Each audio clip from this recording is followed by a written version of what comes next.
2021 সালের নন্দীগ্রাম মনে আছে? হাই ভোল্টেজ ড্রামা, মুখ্যমন্ত্রী বনাম শুভেন্দু। এবারেও কিন্তু ভবানীপুরে একই জিনিস লক্ষ্য করলাম, সেম পিকচার। যে ভবানীপুরে প্রথমে শুরুর দিকে রেজাল্ট কিন্তু আসছিল না, সকলেই সাসপেন্সে ছিল কি হচ্ছে ভবানীপুরে। একটু পরেই আমরা দেখলাম রেজাল্ট আসতে শুরু হলো এবং শুভেন্দু বাবুকে পিছনে ফেলে মমতা ব্যানার্জি কিন্তু 2000 ভোটে প্রথমে এগিয়ে গেলেন। তারপরেই যখন ঘড়ির কাঁটায় ঠিক আমরা দেখলাম যে 10টা পেরিয়েছে, ঠিক সেই সময় এখন যেটুকু আপডেট আমরা পাচ্ছি তাতে কিন্তু আমরা দেখলাম শুভেন্দু বাবু আবার প্রায় 1500-এর বেশি ভোটে ভবানীপুরে এগিয়ে গিয়েছেন। কারণ 294টা সিটে ভোট হচ্ছে বাংলায়, আর পাখির চোখ কিন্তু নন্দীগ্রাম আর ভবানীপুর। কারণ নন্দীগ্রামে আগেরবারে 2021-এর হাই ভোল্টেজ ড্রামাটা একবার মনে করুন, যখন ঠিক রাত 9টা-10টা নাগাদ প্রথমে খবর এলো যে টিএমসি জয়লাভ করেছে, অর্থাৎ শ্রীমতী মমতা ব্যানার্জি আমাদের সিটিং মুখ্যমন্ত্রী তিনি জয়লাভ করেছেন।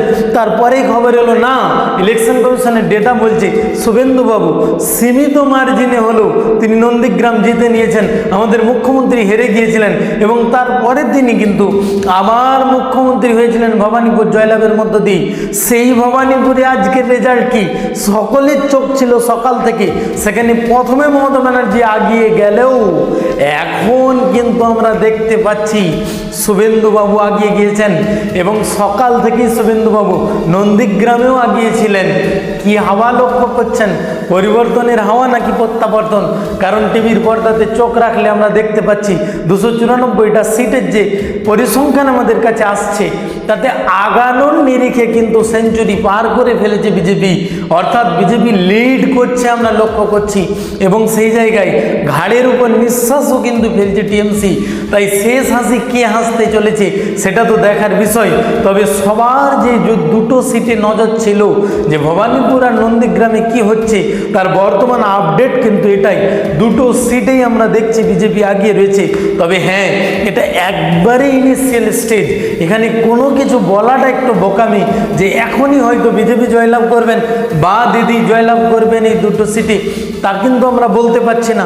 এটা সময়ের অপেক্ষা, আমরাও দেখব আপনারাও দেখবেন। কিন্তু এটুকু বলা যায় শুরুর যে ইনিশিয়াল স্টেজ তাতে কিন্তু টিএমসি একটু হলেও পিছিয়ে রয়েছেন আর বিজেপি কিন্তু লিড করছেন। কাজেই আপনারাও চোখ রাখুন, আমরাও রাখি। আর সমস্ত বাংলার যেগুলো হট সিট, সে হুমায়ুন বাবু হোক, নওশাদ সিদ্দিকী ভাঙড়ে হোক বা অন্যান্য যে সমস্ত সিটগুলোতে আমাদের নেতা মন্ত্রীরা রয়েছেন সেগুলোরও আপডেট কিন্তু সময়ে সময়ে আমরা আপনাদের কাছে নিয়ে আসছি।